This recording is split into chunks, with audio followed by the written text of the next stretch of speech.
Welcome to Curito Connects. I'm your host, Jenn, and I've been conversing with friends around the world about life challenges and impactful moments. Conversations on this platform look at answering the questions how we overcome challenges and how our experiences shape who we are and the work we do today. I hope this work can inspire you on your own personal and individual journey. Let's dive right in.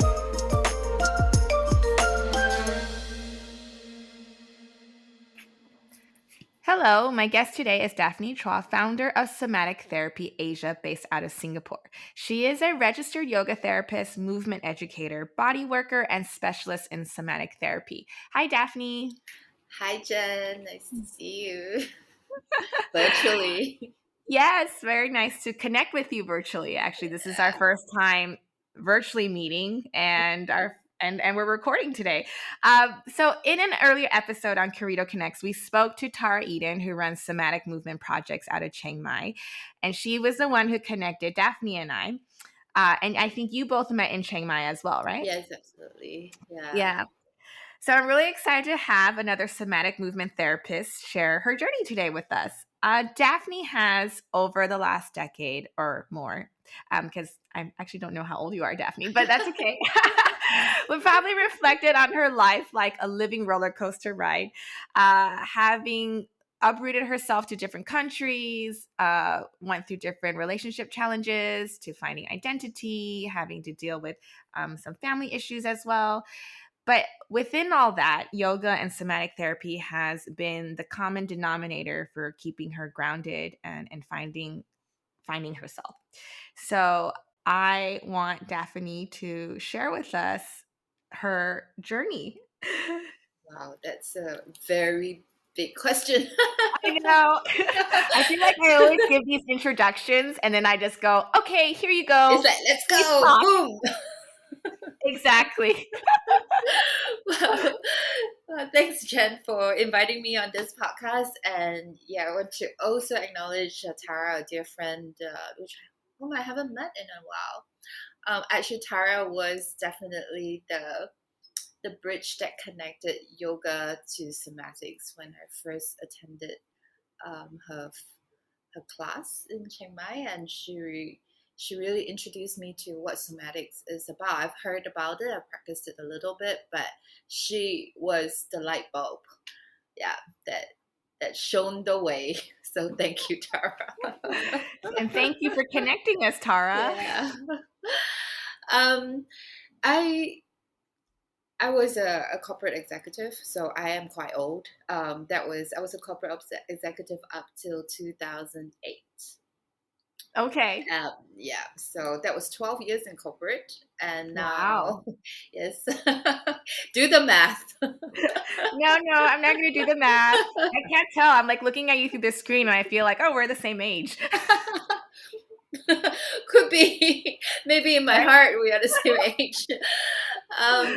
But yeah, I mean, being brought up in Singapore, where it is very much go go go. You have academic excellence, and then you pursue a career. And also, I'm a Gen X person, so at that time, it's very much about get the degree, be a doctor, be a lawyer, be a business person, and that was kind of the way I went.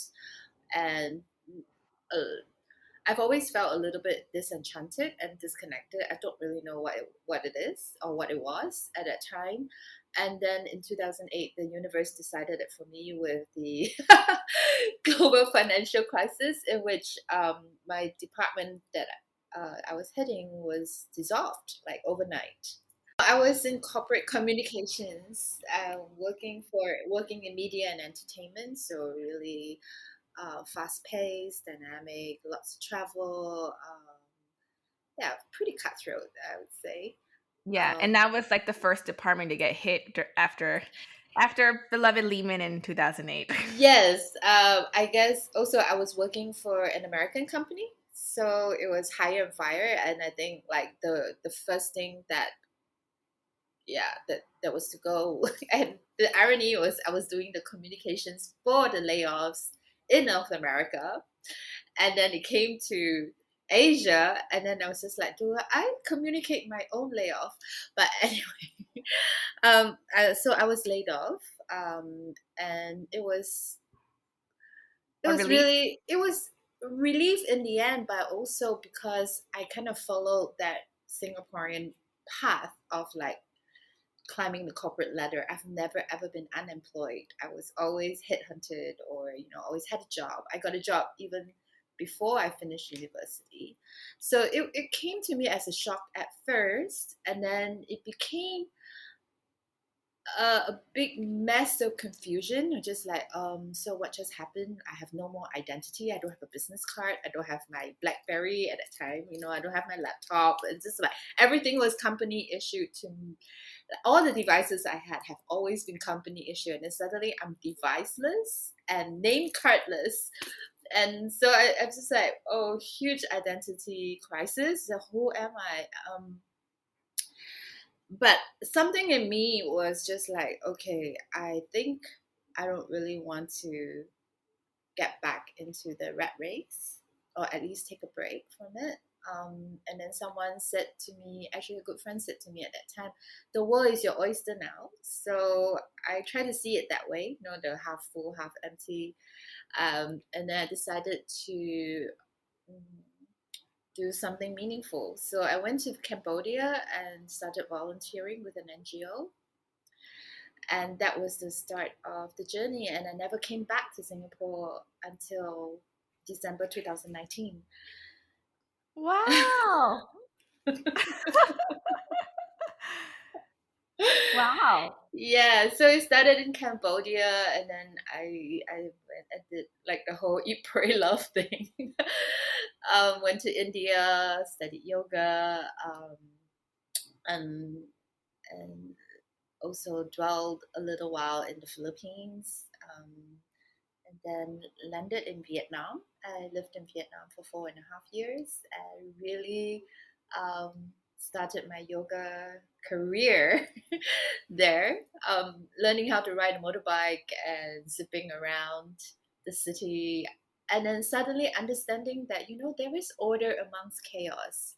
There's a natural order of things, like For those who have never been to Vietnam, you'll understand what that means when you're standing in the middle of the streets, either in Hanoi or Ho Chi Minh City. yeah, yeah, Figure yeah. out how to cross the street. Yes, the first day I stood at the traffic light waiting for the traffic light to turn or the cars or the bikes to stop. I stood there for such a long time.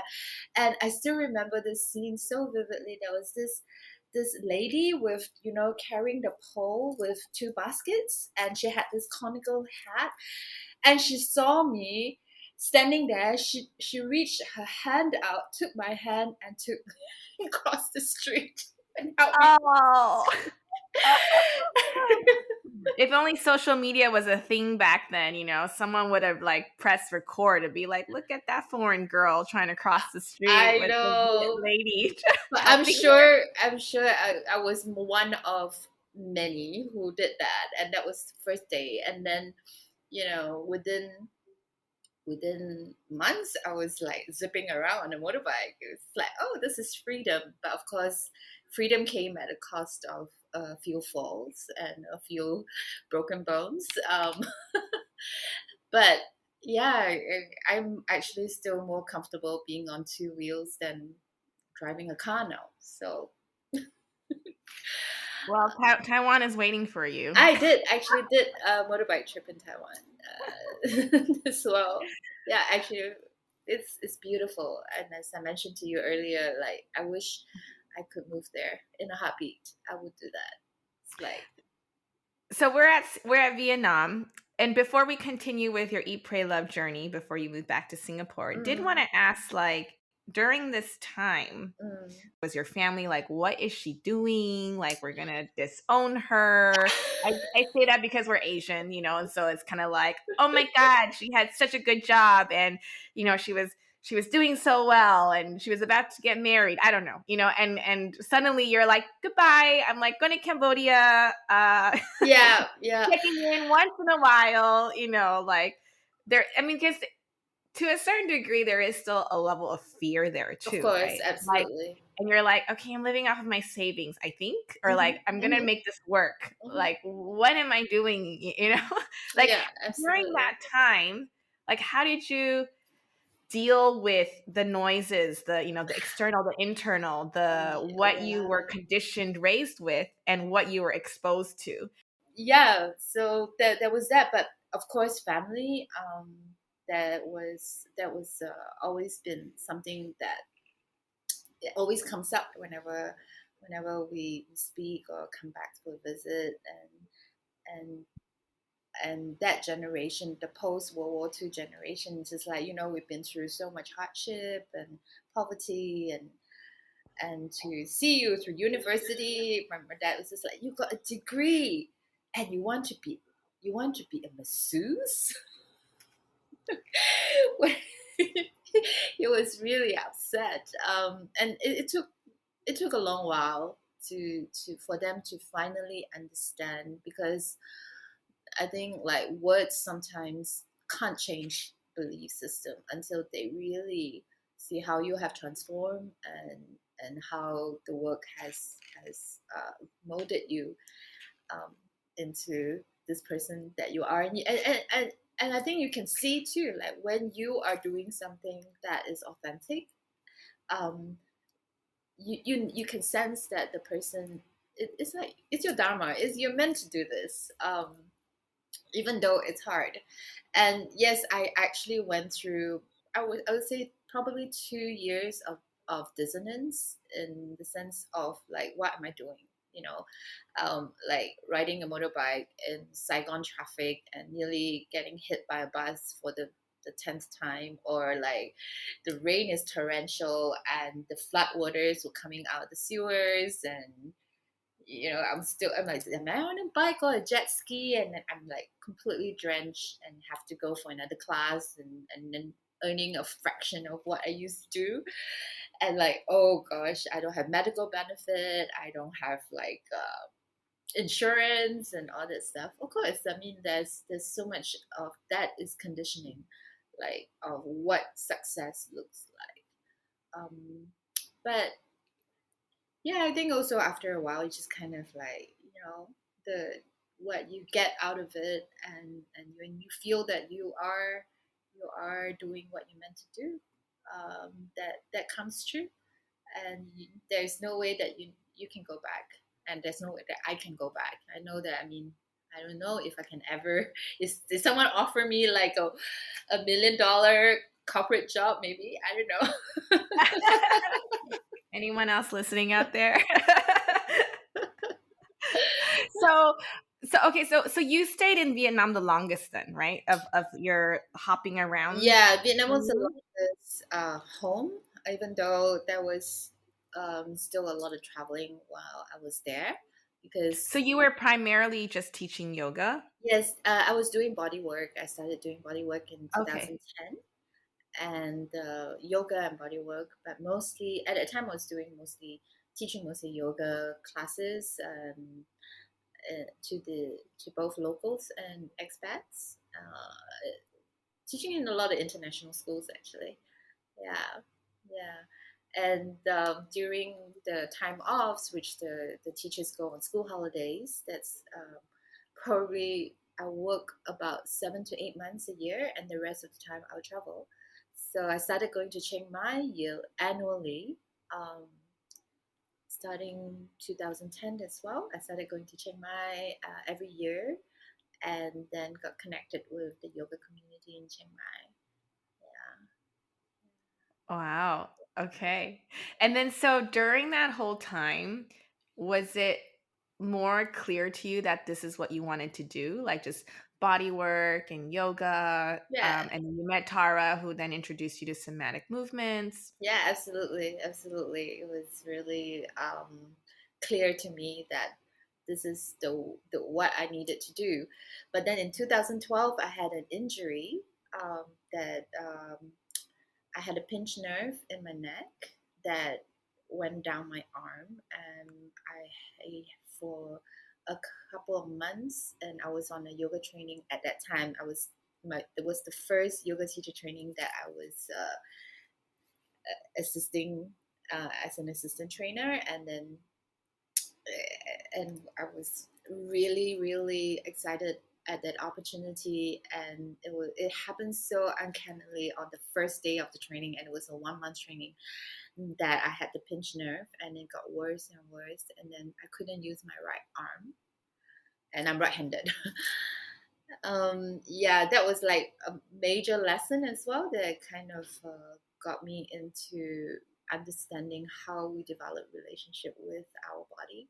At that time, I faced another existential crisis. I'm like, oh my god, I changed my whole life. I changed my career. I thought this is going to be it, and now I can't use my right arm. So But what was the cause of the pinched nerve that, numbed your right arm? I don't think there was like any particular thing that made that happen. I think it was years of repetitive stress, probably from doing a lot of computer work, and I didn't also naturally I'm hypermobile, so I don't have a lot of my joints are Strength. not stable. Yeah. Yeah. So, and at that time, I didn't really understand that much about joint health. So I think I just abused myself quite a bit physically, doing a lot of crazy yoga poses as well.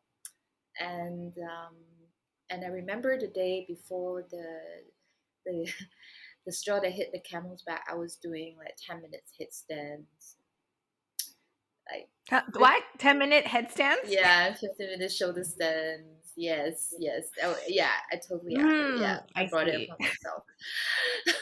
and that, and yeah, so that definitely was a big my body somatic lesson. And what really got me through that was also, instead of this constant denial and frustration and hating my body for the pain and blaming the body for it, as luck would have it, after training, I actually signed myself up for a meditation retreat, and it was a 10-day vipassana meditation, and I was just like, oh my god, how am I going to get through sitting for 10 days for like most of the day, 12 hours, 14 hours a day. And on the fifth day, in which we were to do a body scan, and when the guided voice of Goenka moved to my neck, I had tears rolling down my face, and just like it was that moment. I was like, okay, I accept you. I accept you. I see you. I see your pain. I know you're suffering, and I'm going to be good to you instead of just hating you for giving me pain. And that was really the start of healing. And that's when I don't know, I just kind of look for help rather than trying to fix it. Yeah. I You healed it. embraced it. Yeah, I embraced it and healed. Um, yeah. So what happened after Vietnam? What happened after Vietnam? I decided to leave on a high. I had a actually a really good community there. I had friends,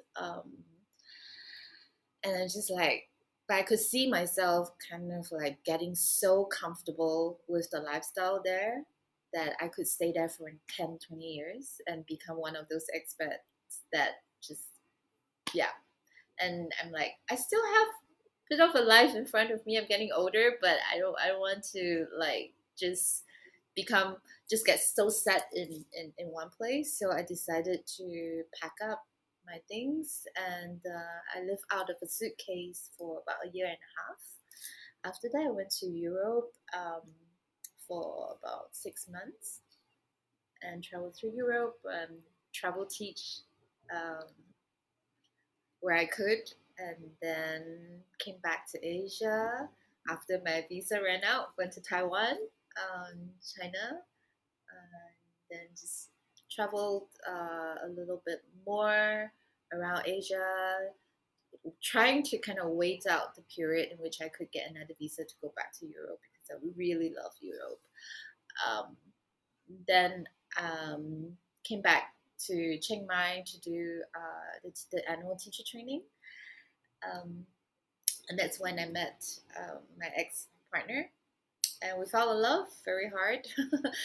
And then I decided to relocate myself to Chiang Mai and be there for a time. Yeah, so that we did that for I think probably about a year and a half, 2 years. He was already living there when we met, and then a job opportunity came up for him in Australia, and then we took it and left. So then we moved to Australia, yeah, to the Blue Mountains in New South Wales. Yeah, Oh, that's so beautiful. yeah, it is. It is very very beautiful. It's very magical. Nature. It is also very remote. It is remote. That's true. Yeah, Yeah. But yeah. it's very nice. It's cold. Like I think my body couldn't really handle the Adapt. couldn't adapt to the cold that well. Well, I don't think that was the reason why you left, right? I mean that was a whole other story. I think I could write a book on just my life in the Blue Mountains. I was still travel working as I was sharing with you earlier, and so I would spend let's say 2 3 months in Australia and then be on the road for 6 weeks 2 months.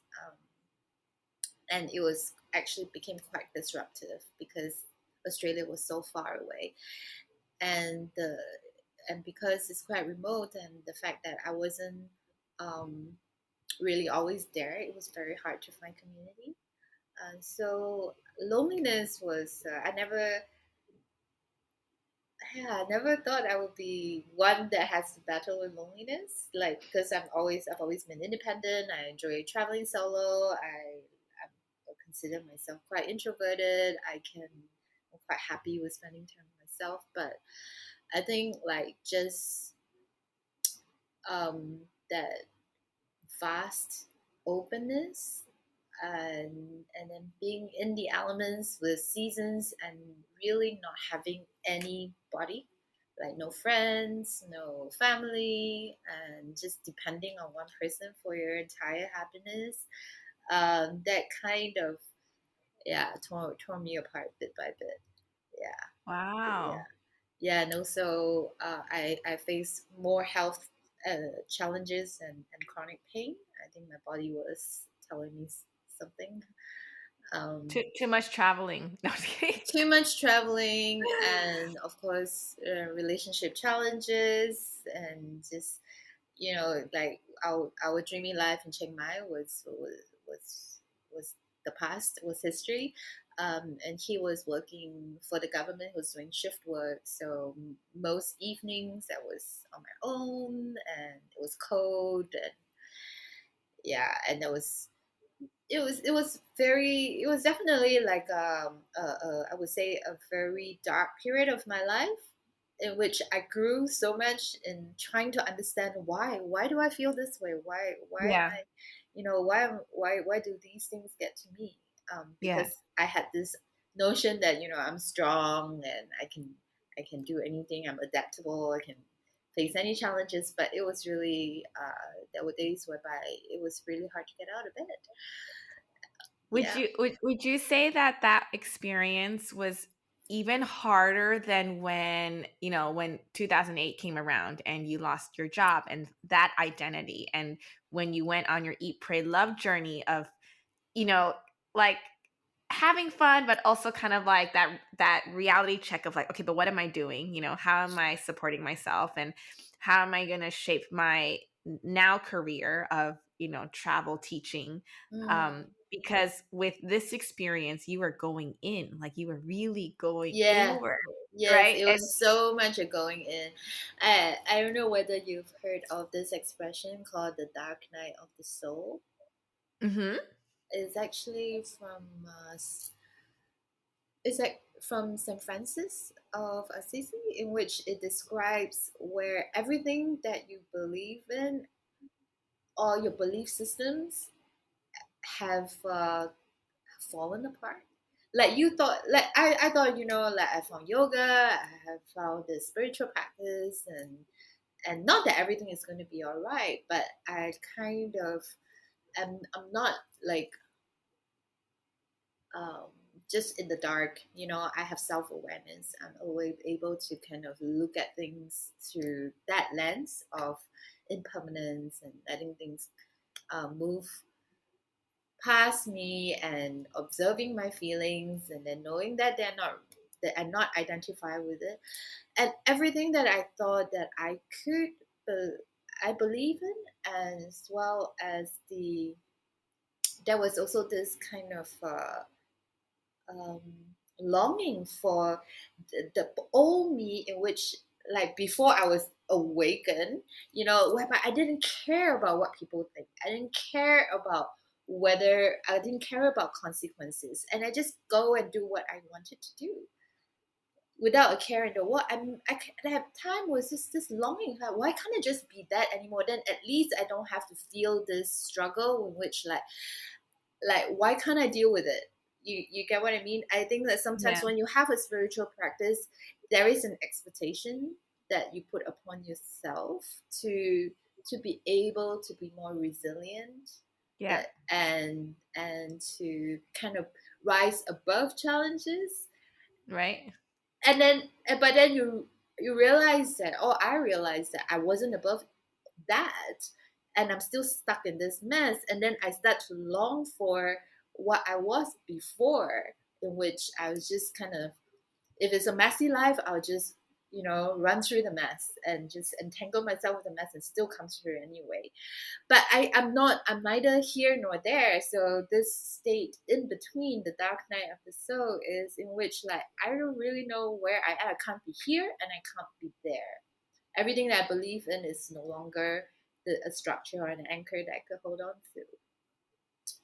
Yeah, and that was a lot of going in, for sure. It was scary, for sure. um, Physically, I was physiologically, I also went through some pretty intense health issues at the time. So, and I decided to come back to Singapore for treatment, and I had a surgery instead of doing it in Australia, which I could. But I really felt like so little support there that I decided that it's after that was already after being away for 10 years, and just like I still, in the end, I still come back to Singapore when I have a medical crisis. So, and that really stuck with me. It's just like, oh, I still come back to Singapore when there's a crisis. This is still my Yeah. home. This is where I still can trust that I can be healed or I can be fixed. So I came back to for the surgery, and it was during that time, that was in the beginning of 2018. I My parents came to visit me in the hospital, and then I realized how much they have aged and how long I've been gone. Wow. Yeah, so something again, stuck with me, and it's just kind of like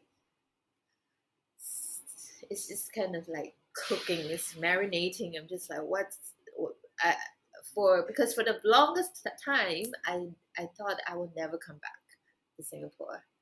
I just felt that, this is like, this place is not for me. Everybody's just like robots here. You're just being on a hamster wheel. I don't want to be a part of that. I want to, like, and also I feel that the work that I do, like, it's not corporate work. That it is hard to have the kind of spacious time and ease that I used to have for the last 10, 12, Decade. that last decade, and without getting back into the rat race. I really didn't want to come back to the rat race, which I left.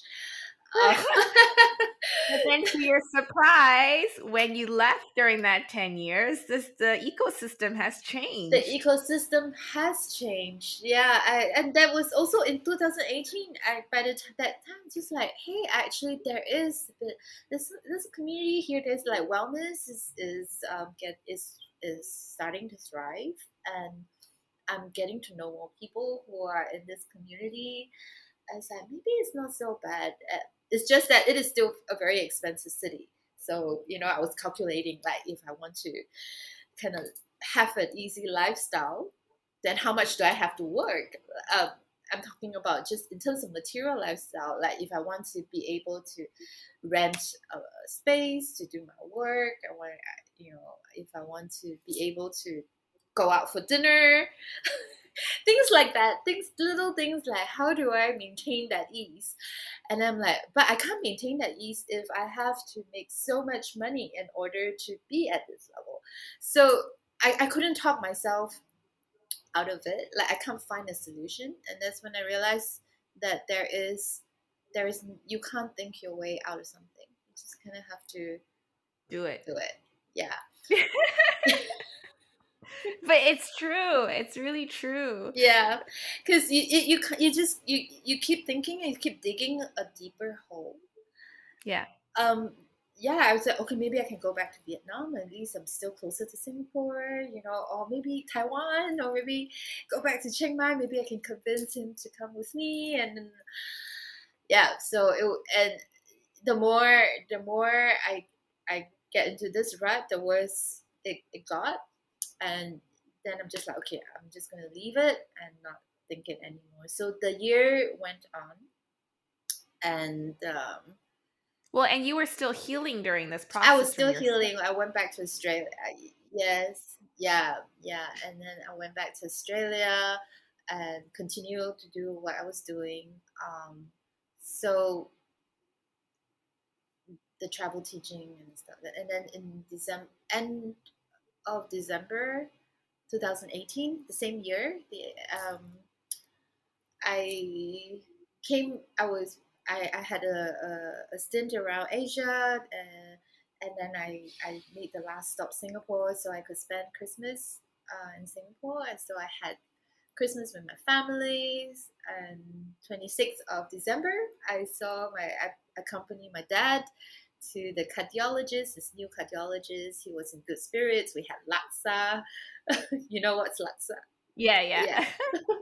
Singaporean noodles. Singaporean curry noodles. Noodles, Yes, yeah. we had his favorite laksa together, and then I saw him to the bus stop. Then he took a bus, and I still remember um, just looking at him getting on the bus and saying, "Oh my God, Dad is really old.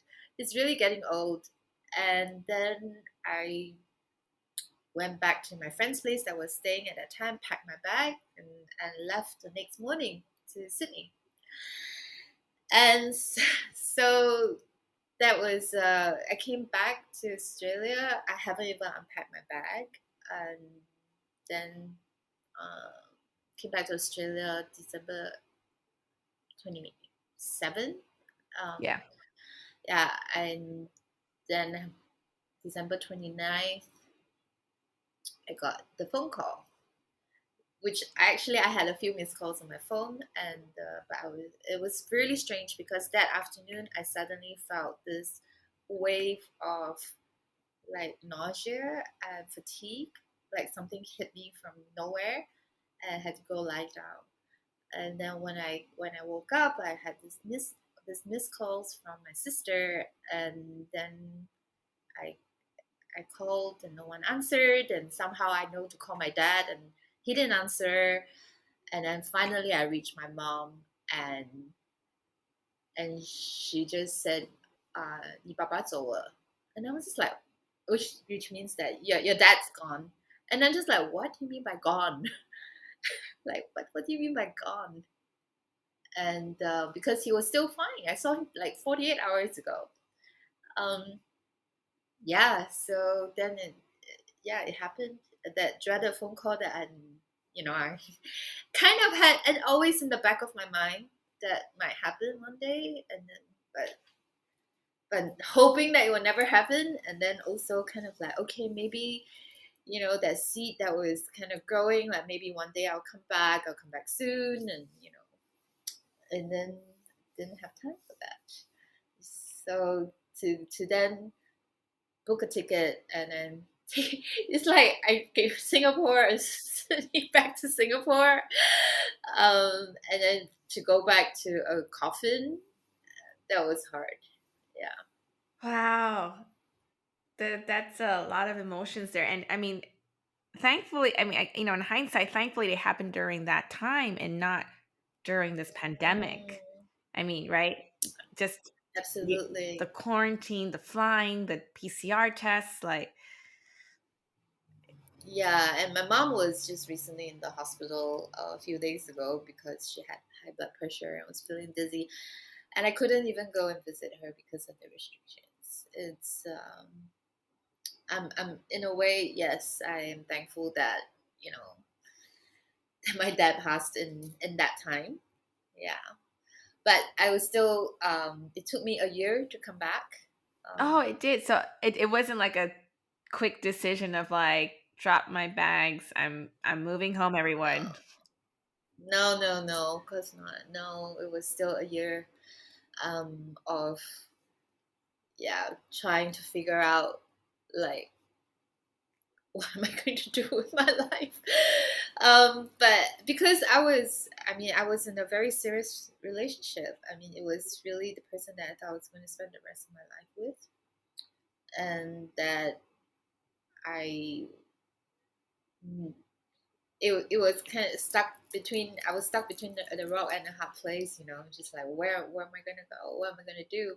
But that year of trying to grieve and trying to mourn for, for the loss of my dad was, yeah, and if you want to bring somatics in at this juncture, it was really like I could only know cognitively that my dad's gone because I spent that year I wasn't here, so I couldn't feel his absence literally. Like viscerally, my body doesn't cannot process that loss.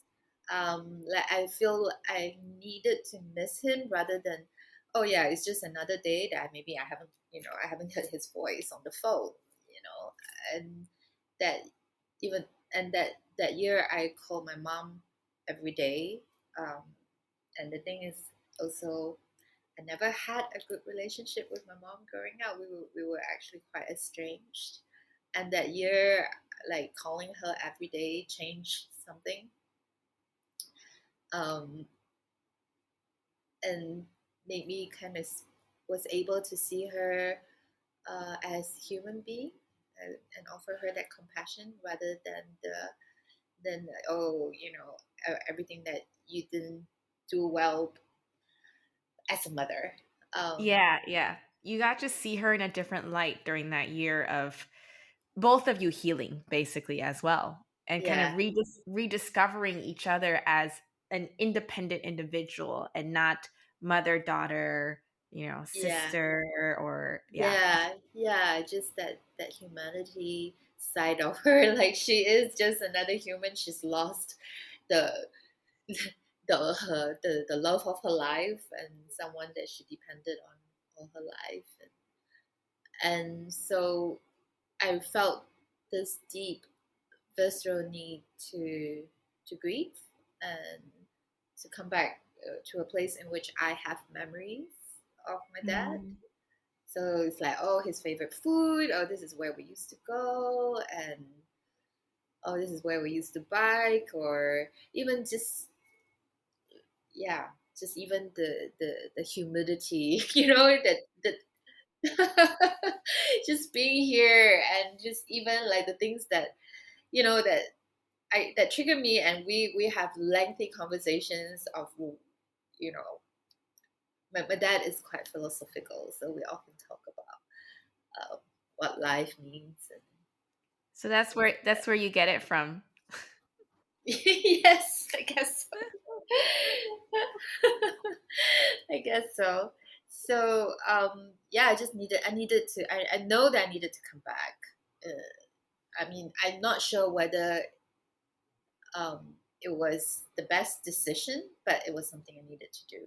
So everything else just kind of have to go out the window.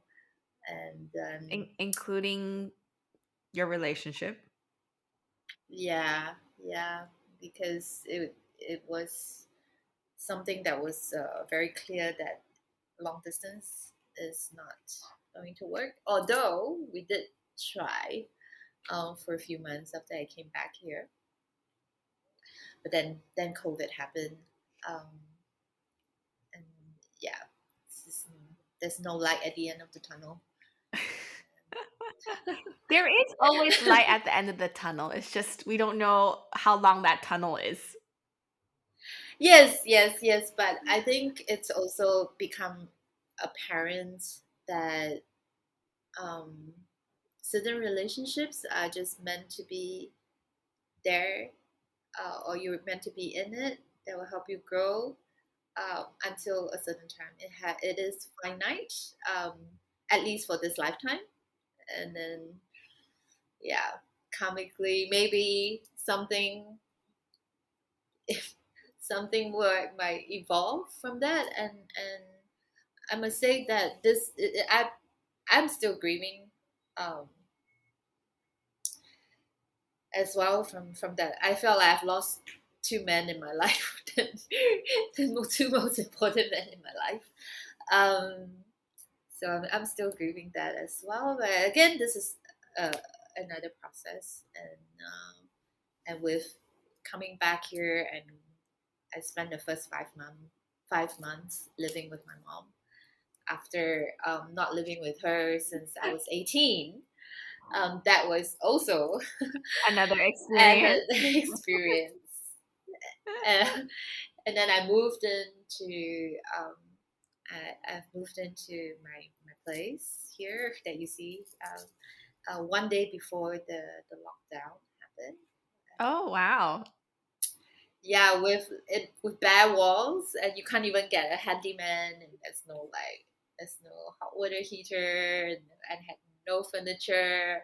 And then through that, I had support of friends that were like they sent me stuff, and then I got a lot of like secondhand stuff, and just slowly setting things up. And now this is my place. It's your It's my sanctuary. sanctuary, and it felt like it's my home for the first time in many years. Because Australia never really felt like home because I wasn't there half the time. But there's so many people that is coming through here now that I'm connecting with. I have a busy practice at the moment. I am back in the rat race. Yeah, today is my day off. Well, it sounds like I'm catching you at a really good time as well. Like like everything is slowly aligning again. Aligning, yes, but it is, and then like I went through. I must say that I'm coming out of it now. I went through quite a lot of ups and downs, and the last down being quite a deep one. Um, I think the work that I'm doing now is has been very nourishing, but at the same time, it's also burning me out because I am back in the rat race. Um, so I'm just trying to kind of strike a balance between like doing the work that I live for, and trying to also define myself in Yet other again. yeah, again, I want to just be Daphne the therapist. Like I feel like that's all, like, I'm doing a lot of Daphne the therapist here, um because I also want to be Daphne the daughter, Daphne the sister, Daphne the friend, and I feel like I'm not doing much of that, and a lot of things that I used to enjoy doing, just like taking long walks and doing nothing. I don't have time anymore. Time is such a commodity now. It's yeah, It really is. yeah. So, okay, well, we're kind of running short on time, but I wanted to, thank you again for sharing all that. That was a lot. Thank you so much. Thank you Uh, for letting but me share. I do have two parts. So one Mm. is how did somatic movement therapy help you in that process for those who are not so familiar with what somatic therapy is in terms of helping you with your healing process time. And I know you're still working it out. We're always still working it out, figuring our kinks and learning. But having gone through all that, and I'm going to throw in the Asian culture in there because that, we did talk about that a little bit as well. What would you say to others who regardless of which point they can relate to in your storyline, what would you say to them to encourage them to be able to be resilient or to be able to find healing with themselves, not through other physical means, like obviously some people might go into alcohol or do drugs or, what suggestions would you give to them, whether it's, like you said, transitioning from that identity of work or, a heartbreak from a loss of a parent or, or a breakup. Somatics, the field of somatics is the study of the I would say mind body connection, and but it's so cliche, mind body connection now. Everybody's talking about that, but what does that really mean? I guess my whole life I've been trying to understand what that means. That's why I got so deep into yoga, and even so through my practice of of yoga, I always feel that modern yoga has the physical asana side of like postures and movement and things like that, and then there's the philosophical side in which you study the classical texts and you understand the subtle anatomy and the energetic stuff. But I could never really kind of bridge the two together. Like it's just like it's still this or that. If you go to a yoga training, there will be like an anatomy core, an anatomy module, and then there is the philosophy module. Then there's the asana. But how do they actually come together? Even though yes, they do come together, but how is it? How can you apply it such that they actually really come together?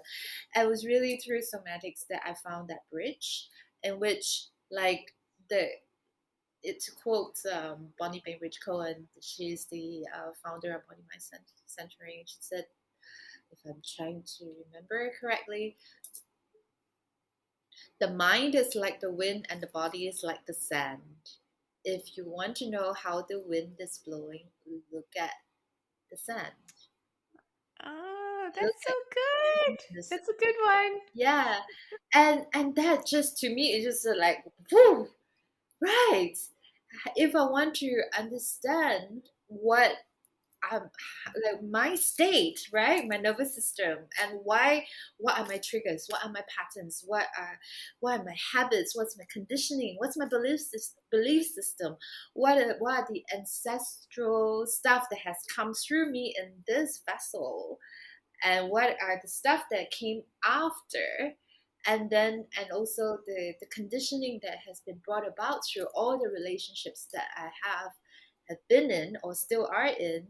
Then I can inquire it through this here. This is the canvas, flesh and blood. I think that's a great way to summarize that. Yeah, and so like if I'm in a toxic relationship, um even though it might seem like this like love and connection and bond, but my body is telling me something else.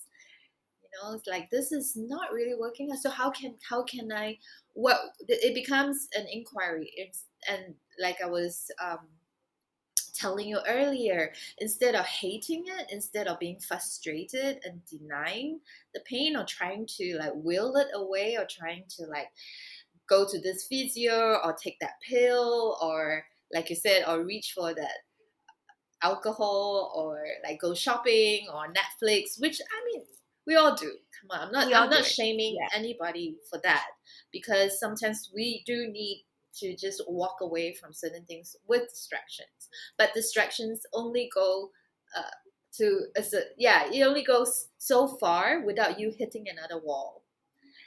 Yeah, and with curiosity, if we could just, sometimes take a pause and instead of when we hit a wall and just turn around and look at it again with curiosity, rather than frustration and judgment, I think we can uncover a lot of things, and we can manifest a lot more empathy and compassion, not just for ourselves, but also towards others. And relationships can change, and how we see the world can change, and our reality can change. I think you answered both I in think, just the last statement. I think that was a really good suggest, like just how to approach it, right? Like basically how you just summed it up. That yeah, was a great and great way to. also to know that it's not a linear path. I think a lot of us with a spiritual practice is just like, oh, okay, we are here now, and then we're going to get there. And also, like, that's how religion get institutionalized, right? It's like there is an endpoint, there is a destination that you can be enlightened, or you can go to heaven, or whatever. But that to see that it is non-linear. I mean, somatics tells you that it's not linear. That everything is a cycle, that, and one doesn't exist without the other. The fact that we can feel pain is because we've had experienced so much joy, right? So, and there is that we go into dark places because we know how we have experienced the light before, and yeah, and that I don't want to say this very cliche thing of like, oh, everything is a lesson, and it's what you're meant to learn, and I'll help you. I'll be like, well, yes, it's all a lesson. yeah, everything, We're always everyone. constantly learning. Yeah, we are constantly learning, but the thing is to understand that sometimes we get caught up. We do get caught up in these things, and to have compassion for even getting caught up, understand that, okay, getting caught up is also a part. It is a part of the human experience, it is a part of the human condition. But to actually notice that we're getting caught up, and then have compassion for getting caught up, I think that's the magic spot, right? That's the sweet spot. Yeah. Yeah. Yeah.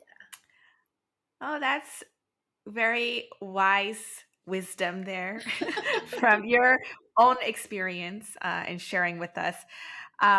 Is there anything else you would like to add on before we wrap up here I for those who are listening? So I'm going to include your links and your social media so people can find you, or if they're interested in learning more about somatic movement or somatic therapy in Asia or in Singapore.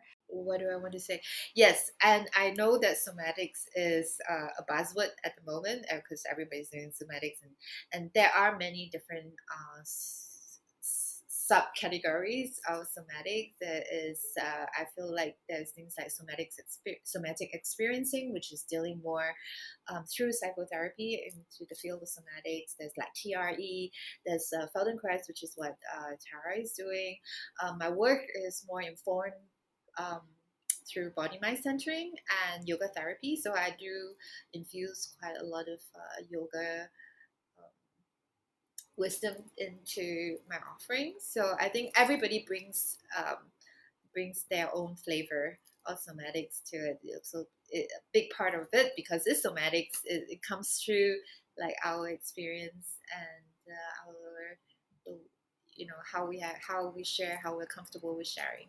So I think Yeah. everybody is different. I'm super excited that this is becoming more mainstream, because I think that Yeah, it is I the know. It's exciting. yeah, It's exciting times. Yeah. yeah, Well, maybe we could also do something together with Curito, and then, yeah, we can get, different our Curito audience can also experience your work as well. absolutely. So, yeah, but for now, we'll end here and hope this was of help to others who were listening today. Thank And you. yeah, and then for those who are in Singapore, they can reach out to you. Thank you so much, Jen. Thank you so much for Yeah, offering this thank you. opportunity. Such a pleasure to be vulnerable. Well, thank you for letting me hold the space for you to do so. So, thank you so much. That's all we have time for today. Thank you for listening to Curito Connects. For more Connects content, collaborations, and discoveries set to inspire you on your own individual journey, please head to our website at www.curito.co. Until next time, stay inspired and thank you for joining us at Curito Connects.